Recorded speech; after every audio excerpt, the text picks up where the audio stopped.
চলো রবিবার সারাদিন কী কী খেলাম সেটাই তোমাদের সাথে শেয়ার করব। তো এখানে দেখতেই পাচ্ছ সারা রাত ভিজিয়ে রাখি জিরেটা, তো সকালবেলা ওটা ফুটিয়ে গরম গরম সকালে ঘুম থেকে উঠেই খাচ্ছিলাম।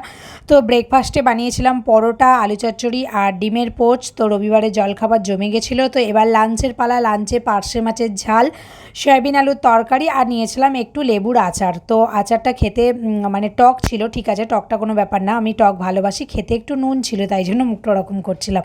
তো যাই হোক দুপুরের লাঞ্চটাও জমিয়ে করলাম পার্শে মাছের ঝাল দিয়ে। তো খাওয়া দাওয়া করে সন্ধেবেলা চলে গেছিলাম রিয়ার বাড়িতে। তো রিয়ার বাড়িতে গিয়ে দেখলাম রায়ু কেক খাচ্ছিল। তো রায়ু তো সবাইকে শেয়ার করে খায়, আমাকেও দিয়েছিল।